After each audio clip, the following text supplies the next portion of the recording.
Good evening, everyone. This is Tala with Drive-thru Therapy. Thank you guys so much for joining me tonight on another episode. And as always, I'm grateful for your support. And thank you guys so much for the continued support and contribution through your emails. Please continue to send them. I am looking for more topics. I want to know what's out there. I want to know what you want to work on. That's what this podcast is for. It is most certainly not to get me to be famous, because it is drowning in the middle of thousands and thousands of podcasts out there, as it should be, because when this podcast finds you, it is meant to find you.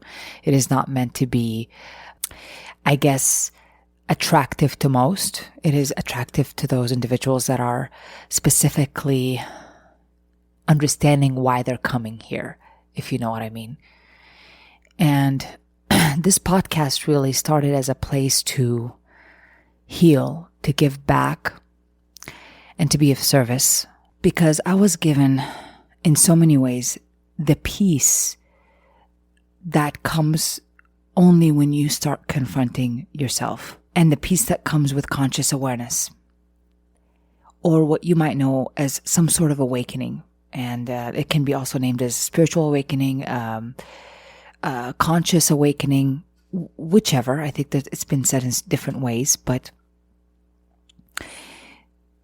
for me, it is coming from a dark place in my past. And I could have easily been, easily. I mean, all the bricks were in the right places to build that house, where I could have continued on. Because I was hurt, I could hurt another. And boy, it's tempting. It's tempting to keep that grudge.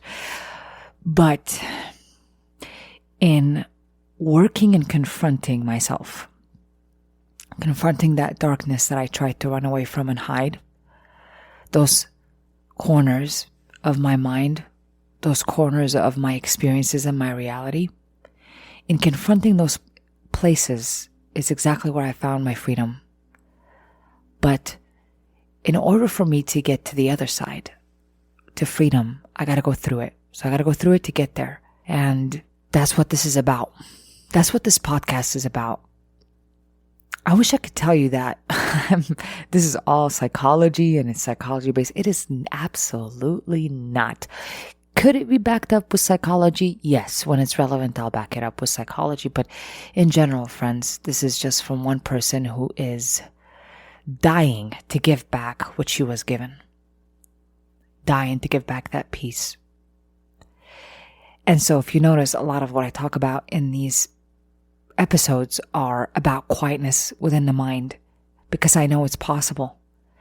I mean, I could sit there and talk to you about depression, anxiety, and tell you that they're so abnormal, but we all have these feelings. Now, to stay in them and commit to them as an identity and as a label, and I'm depressed and I'm anxious, I don't want you to buy into that shit, to be honest with you. I don't want you to buy into that. Because you're allowed to have these feelings. There's nothing scary about feelings, people. Nothing scary or abnormal about them. And with each episode, my plan is to hold you in a safe place and take you to those dark corners, those places that maybe we ran away from and don't accept about ourselves. And that inner conflict, that lack of acceptance, unfortunately plays out. It plays out so much. We're running from the inside emotional self because we've learned to survive that way early on. So heck, if I don't know what to do with emotions, best thing to do is run away from them by controlling shit on the outside, right? I focus and control on stuff on the outside, but eventually it gets me stuck. It's lonely. It's a lot of work because I think I really can control all these aspects of my external world. And I run away from the internal because it's too scary. Because if I have to relive those moments of darkness within me, I don't feel safe. I don't feel like I can do it. But you can. You can. It can be done. I'm a walking, talking proof that you can confront the worst things that ever happened to you, or even the worst things that you've ever done, and still accept, and still have peace within, and still not hate yourself in the end. It's possible, but the work has to be done. So I ask that you continue to work on yourself. I want to remind you that emotions are something that you feel every day. You think every day. You're a thinking, feeling human being that happens to live in a physical body where you experience all that. We can get caught up in that reality and believe that's it. That's all we are. But there's more to you. There are more possibilities, an inner world that if you just paid attention to can give you the freedom that you've always wanted. You would have to look nowhere else outside of you to get that freedom. Even if you've gone through trauma, even if you felt helpless, going back to those dark places and re-experiencing that helplessness, learning to look at yourself with love and compassion and acceptance, that's the work we all have to do. Believe me when I tell you that the more suffering that we go through, the more opportunity we have and the more appreciation we have for freedom. Absolutely. But unfortunately, most of us become our past, become the product of our past. We think we are so different, but if I've been abused, some dysfunction will end up showing because I'm just not paying attention to my emotion. I'm not trying to heal, meaning I'm not confronting these inner conflicts. I'm simply letting them ride by. And so nothing changes, guys. Nothing changes. And I keep repeating a cycle, and I wonder why things are not working out. So we want to stop running. We want to start looking at, why can't we sit still? Why do we have to distract all the time? What is it that I'm running away from? What's the worst memory I got? What's the worst thought I have about myself that I don't want to think and I don't want to remember? What is it? Because whatever it is, it's worth confronting, because therein lies your freedom. And when you stop running, then it gets really fucking quiet. Really peaceful. You won't believe it, people. But this comes from doing the work, like I said. Confronting those places. So I'm really asking you here, practically begging you to send me whatever stories you want, whatever topics you might have or want to work on. I really, really mean it. Because not only will you help yourself, you will help other people too. You give them a voice too. You will tell their story through your eyes. And I don't know what better thing we can do for our fellow man than to speak for people that cannot speak for themselves. To help a stranger that you do not know and may never even see, to feel like they are connected to another person, that somebody else knows their story too. And I gotta tell you, probably the most listened to episodes here are people's stories, the ones where they start off with an actual person's name and whatever the topic is about. Those are probably the most listened to here on this podcast. So it makes sense, it hit me. We want to know that other people went through our trauma too. We want to know how they can survive it, because it gives us hope. And I can understand that. Absolutely can understand that. I must have heard my story over and over before I imagined what freedom would look like. So I want to offer that for everybody. There's some listeners out there that need to turn in like I'm a teacher. You turn in your assignments, people. But you need to send in your story. In no way does this podcast replace any therapeutic treatment. That is not what it's for. It is simply as a support to that for people that are interested in working on themselves. That's why there's a lot of topics that are pretty precise, pretty specific. If you look at any of them, some of them are just like, it's very personal, very personal. It could apply to many, but it may not apply to most.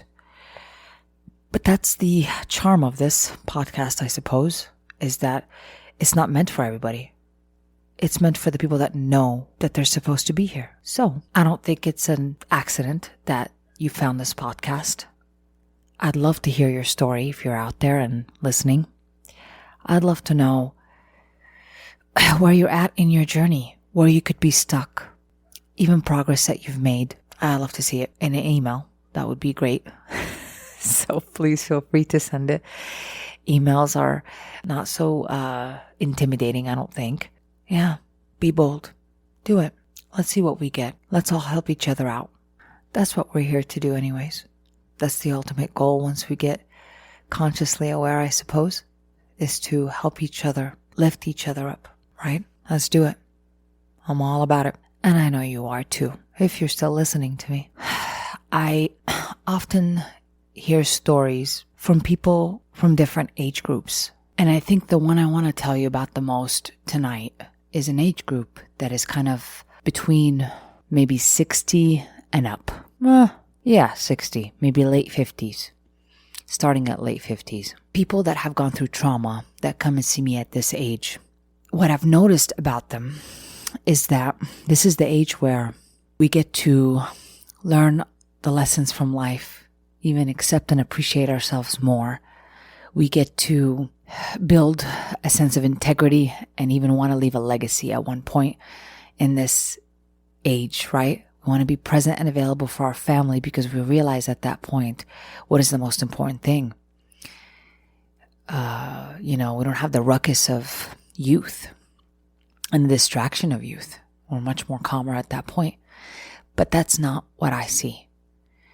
Usually, if individuals that have kind of gone through trauma early on and have ran away from it for so long, never confronted those dark places, like I said, never understood, accepted with compassion and understanding, then I'm going to get the angry 50-something, 60-something, 70-something year old that is so hardened and bitter and recalls the trauma just like it was. There was nothing added to it, no understanding, no extra interpretation, no acceptance, no compassion to herself or himself or the situation.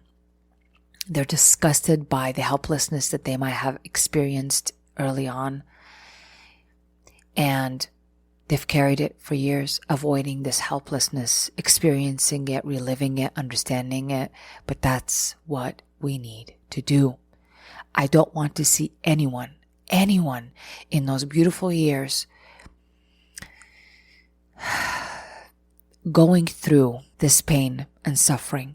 I want them to experience the peace that they so very well deserve. But if they keep running from their emotions like they have been, at that point, the self-preservation is so intertwined in their DNA, so to speak, and it ain't leaving. Not even little old me can ever help work through that hardened surface. I don't want that for anyone. I don't want that for anyone. I remember there was one woman about 60-something years old. I must have met her a bunch of years back, and she was about 60. And I remember she was telling me a story that she was humiliated by her mom by, when she first got her period, she made her dance in front of her stepdad who was abusing her at the time. She made her go out and model for him when she was wearing a tampon, right? I guess she was humiliating or making fun of her. And the woman in front of me talking about this was reliving that moment. You can almost see it on her face, that feeling of humiliation and helplessness of her dancing in her panty and undershirt, and she's made to dance or model or whatever the hell these parents wanted her to do. And it's never easy hearing these stories. Never. And it probably will never leave me. But I don't want to ever not tell you this information that I've learned from listening to someone who had to hold on to this for so many years. It had kept them in a prison. They ran away from love. They didn't know how to receive it properly, so they sabotaged it. They looked at everybody as a threat, always angry. And anger for them maintained this defensiveness, like this is never going to happen to me again. And they just ran away, ran from their emotions. They were not in tune with their emotions, obviously, which is why they were afraid of going into their memories. It was too scary for them. And most of the time, friends, that's my job, is to drag them back, kicking and screaming, and have them look with me. And once they look, and we look over it again and again, and they confront it again and again, they can get peace from it. Absolutely. It can happen. Because if you face a fear long enough, it's no longer a fear, right? So, I wanted to give you this piece of information because I've been holding on to it for a while. And this is something that I secretly do. I collect information in my head about people that are in their 60s, 70s, and that have carried trauma for so long. And I see what it's done to them through the years, right? It is very rare that I'll meet someone, but I have met them, that have gone through such suffering, such trauma, and became much better than their past, became a healer even. Somebody who had healed others through their interaction with them. Whether it's to receive their love, give it, whether it's to raise their own child in a way where they were not raised themselves. Beautiful. It can happen. So I wanted to provide you with the options. I hope this all makes sense. So we don't want to wait too long before we start confronting these closets and the skeletons that are in them. Let's just pull them the hell out, piece by piece. I'm right here with you. Not too scary. Not too scary, friends. I'll show you it's not that scary. Whatever we need to accept, we'll accept. It's all human anyways. And through this acceptance, like they say, everything you want is on the other side of fear. Every freedom, every piece of love, acceptance, paradise is on the other side of fear. And I fucking believe it. Thank you guys so much for joining me tonight. I'm sending you love and light and the peace that only comes from opening every door of our past and walking through it. This has been an episode of Drive-thru.